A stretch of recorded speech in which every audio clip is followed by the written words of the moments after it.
Saudara, saat ini kita akan terhubung dengan Kepala Pusat Data Informasi dan Komunikasi BNPB, Bapak Abdul Bohari, terkait dengan data terakhir yang dimiliki oleh BNPB terkait korban akibat gempa di Cianjur. Selamat pagi, Pak Abdul.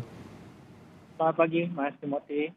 Pak Abdul, informasinya ada penambahan korban ya Pak yang sudah ditemukan. Bisa Anda informasikan data terbarunya, Pak Abdul?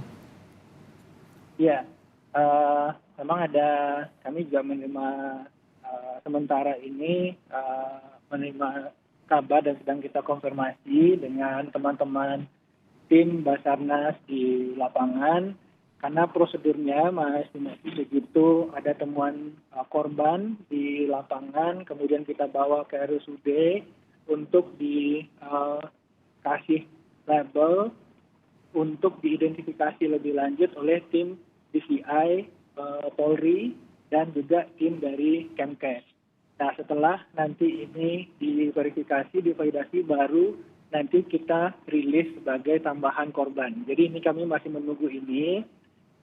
Insya Allah mungkin nanti selepas Jumat kami sudah bisa mendapatkan kabar, baik itu dari Basarnas maupun tim DVI Polri yang kita di posko punya satu ruangan sendiri untuk penghitungan, validasi, verifikasi korban ini. Tentu saja temuan-temuan di lapangannya akan kita segera tindak lanjut untuk bisa segera nanti kita rilis hasilnya.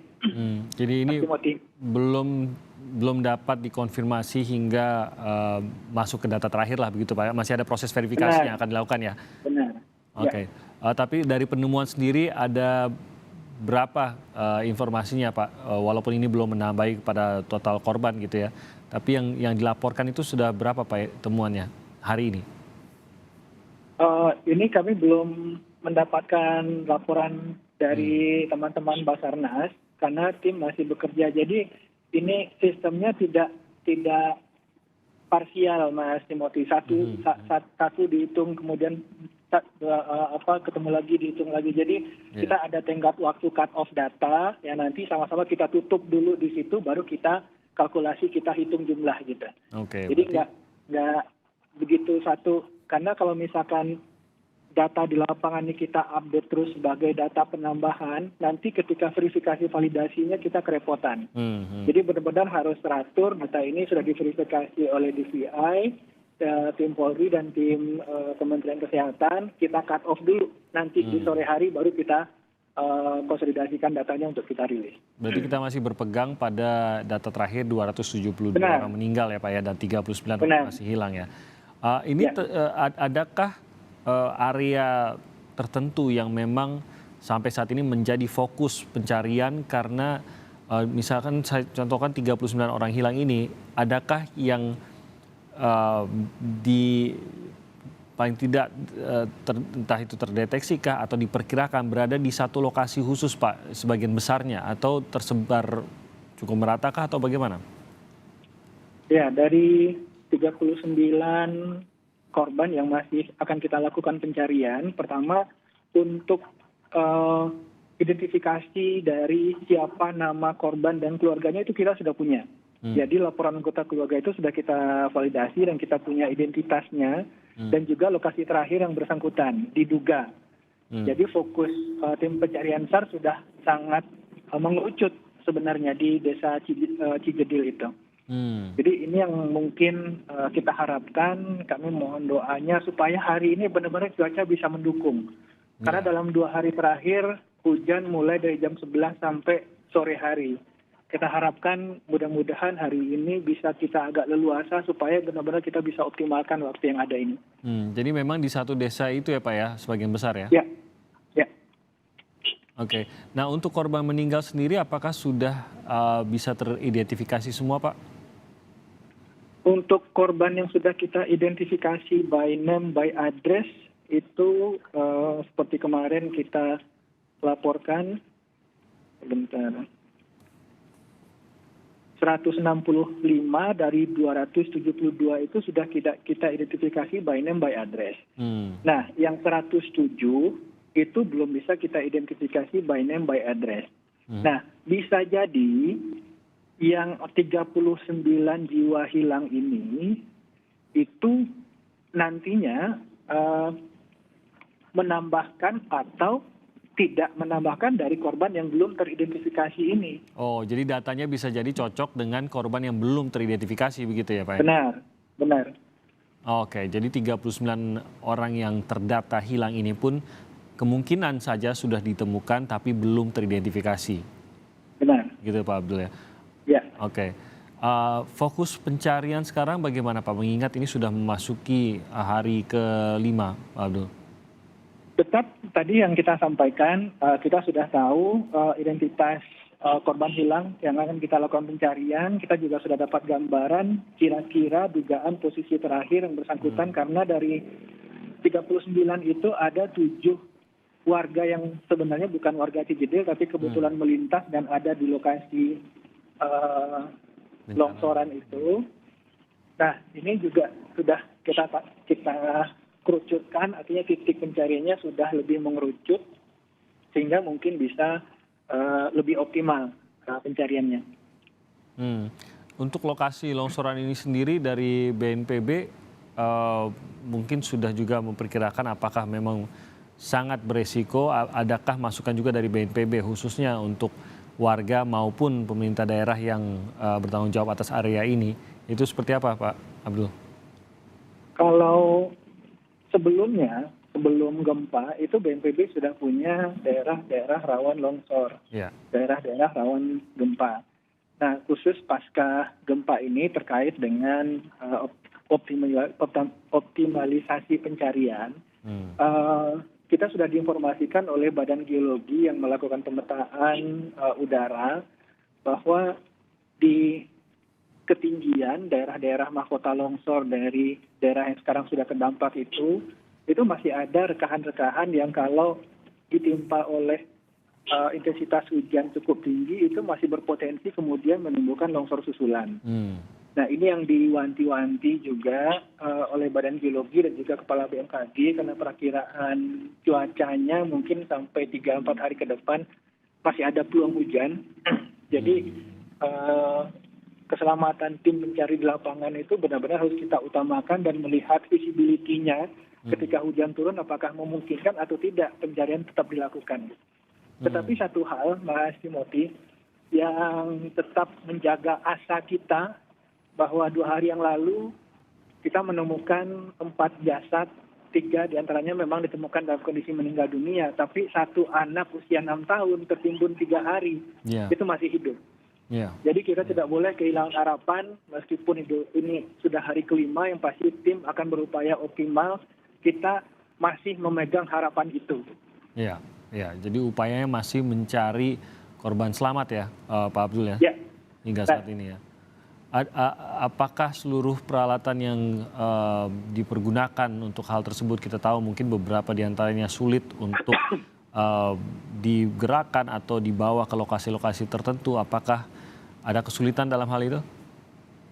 Kalau untuk alat perangkat dan personil saya kira tidak ada kendala. Memang ada pembatasan pengerahan alat berat karena kita mencari korban jiwa, dikhawatirkan nanti juga malah melukai. Tapi untuk operasional tim di lapangan dari tim Basarnas, TNI Polri itu cukup optimal. Kendala satu-satunya kita di lapangan hanya cuaca. Hanya cuaca sampai saat ini, oke. Hanya cuaca, ya. Baik, terkait dengan bantuan Pak Abdul, tadi kita juga mendengarkan bahwa ada sejumlah daerah, khususnya mereka yang akhirnya menyediakan sendiri tenda-tenda dan kebutuhan hari-hari mereka ini, masih ada beberapa lokasi yang belum bisa mendapatkan bantuan secara pasti begitu. Adakah kendala juga dalam penyebaran bantuan, dan mungkin ini tidak hanya dari BNPB saja bantuannya, dari pihak lain juga mungkin juga terkendala untuk mencapai ke mereka? Iya, pertama kendalanya memang tidak semua masyarakat itu bisa berkumpul di titik pengungsian terpusat. Kami selalu menghimbau agar masyarakat berkumpul di titik pengungsian terpusat karena logistik lebih terjamin, ada dapur umum, kemudian ada tenaga medis yang bisa rutin memeriksa kesehatan warga terdampak. Tetapi memang ada kondisi-kondisi masyarakat tidak bisa meninggalkan kawasan sekitar rumahnya dengan alasan keamanan dan lain-lain. Nah, ini yang kita sedang upayakan. Kita tadi malam sudah mulai bergerak lebih dari 3.000 tenda keluarga, untuk bisa kita ganti nih tenda-tenda darurat itu, Mas Timothy. Jadi kita masih lihat tenda-tenda terpal segala macam, hari hujan itu cukup mengkhawatirkan. Ini kita dorong dulu, tapi mungkin jumlahnya bertahap. Dan juga dari sisi distribusi bantuan, ketika kita berbicara titik-titik pengungsian satu keluarga yang tersebar demikian rupa, waktunya lebih lama. Nah, ini kami mohon kesabaran kita semua dan dukungan kita semua. Memang pasti itu butuh waktu karena menjangkau itu bukan hal yang mudah. Dan kemudian kita tetap mengaktifkan 3 helikopter, 2 dari Basarnas dan 1 dari BNPB untuk dropping logistik. Nah, kendalanya juga ketika kita mau dropping logistik pakai heli, itu juga ketika turun berdampak pada tenda-tenda darurat ini. Sehingga kita masih mencari format yang terbaik karena ini masih berjalan. Kita juga kemudian hari ini kita mendesain kalau kita akan mendropping bantuan lewat udara, di mana kita akan mendropping itu yang tidak ada tenda daruratnya sehingga tidak berdampak pada kerusakan tenda darurat masyarakat. Nah, kemudian dari titik itu bagaimana distribusinya ke warga-warga terdampak ini masih kita siapkan pagi ini supaya hari ini atau besok bisa lebih baik, Mas Timothy. Tapi sarannya adalah kalau bisa memang berkumpul di pengungsian yang resmi, yang terpusat begitu ya. Ini bantuannya lebih terjamin akan didapatkan begitu ya Pak Abdul ya. Benar. Tapi bukan tidak mengupayakan juga bagi mereka yang harus mengungsi di tenda darurat, tapi sudah pasti waktu bantuan tiba di sana karena tersebarnya itu dan mungkin lokasinya lebih tidak terdata akan lebih lama, begitu ya Pak Abdul? Benar sekali, iya. Oke. Terkait juga dengan bantuan yang dihadang, Pak Abdul, adakah cara yang sudah disiapkan atau mungkin dari BNPB sendiri mengajak pihak lainnya, entah itu mungkin masyarakat setempat atau aparat lainnya, untuk kelancaran dari bantuan-bantuan agar tidak lagi menghadapi hadangan seperti itu? Nah, untuk kelompok-kelompok warga masyarakat yang ingin berkontribusi dan membantu warga saudara-saudara kita yang terdampak secara langsung, kami menghimbau sebaiknya lewat posko. Karena kalau jangan lewat masing-masing posko, begitu ya Pak ya? Jangan masing-masing. Karena kita nggak bisa mengontrol siapa masuk kemana, siapa menuju kemana. Dan ini yang kemudian ketika mereka masuk ke satu wilayah yang mungkin wilayah itu belum pernah terdampak. Sebelum mereka benar-benar sampai di situ, bantuan yang mereka bawa mungkin sudah dihadang oleh warga yang juga membutuhkan. Nah, ini kami menjaring seluruh informasi itu di mana warga yang belum itu kita coba dorong sedapatnya. Tapi kalau lewat posko, ini distribusi kita menggunakan mobil-mobil transportasi dari Polsek dan TNI. Kita harapkan ini bisa lebih aman. Yang kemudian di-dropping di kecamatan kemudian mendistribusi ke tiap desa, tiap kelurahan, itu juga memakai mobil-mobil dari Polsek. Jadi kita harapkan dengan seperti ini bisa lebih tertib. Memang Pak, kami mau cepat, semuanya kita mau cepat, tapi cepat yang tertata dan terkoordinasi, Mas Timothy. Apa yang harus dilakukan oleh, katakanlah misalkan saya mengkoordinir pengumpulan bantuan dan saya mendengar saran bahwa, dan tadi sebenarnya Wakil Gubernur Jawa Barat juga mengatakan lebih baik dikoordinasi, dikumpulkan ke pihak yang berwenang terlebih dahulu, jangan masing-masing, sama seperti saran dari BNPB melalui Pak Abdul tadi. Tapi kemana saya harus mencari informasi bantuan ini, harus saya serahkan kemana, lokasinya di mana, siapa yang saya hubungi, itu siapa Pak Abdul? Ke posko utama tanggap darurat gempa di depan pendopo Bupati Cianjur. Oke, di depan pendopo Bupati Cianjur. Jadi cukup dikumpulkan di situ, di data di situ, BNPB menjamin bantuannya akan disebarkan secara efektif ya Pak Abdul? Insya Allah itu pasti akan sampai ke warga terdampak. Baik, jadi itu titiknya kalau bagi saudara yang ingin memberikan bantuan dan tidak disarankan untuk memberikan masing-masing karena mungkin akan mengalami beberapa hal seperti penghadangan tadi, kumpulkan di depan pendopo Bupati Cianjur. Di situ ada tim BNPB ya Pak Abdul ya? Iya, kita standby 24 jam Mas. 24 jam? Oke, Ya. jadi bantuan bisa disampaikan kapan saja. Ya. Pak Abdul, kondisi dari tim sendiri bagaimana mengingat kalau tadi saja di dalam gambar kita melihat tanahnya masih bergerak juga, jadi juga berbahaya dan mengalami gempa susulan yang berlangsung tadi pagi. Bagaimana juga menjamin agar tim yang bergerak ke sana, dan ini bukan hanya tim BNPB, tim gabungan juga termasuk dokter-dokter, tenaga medis dan lain-lain, apa yang bisa dilakukan untuk menjamin juga bahwa meskipun masih ada gempa susulan, tapi mereka akan dalam kondisi yang aman dan tidak justru memakan korban lagi? Iya, memang dalam 2 hari ini kita mengalami gempa susulan yang cukup signifikan meskipun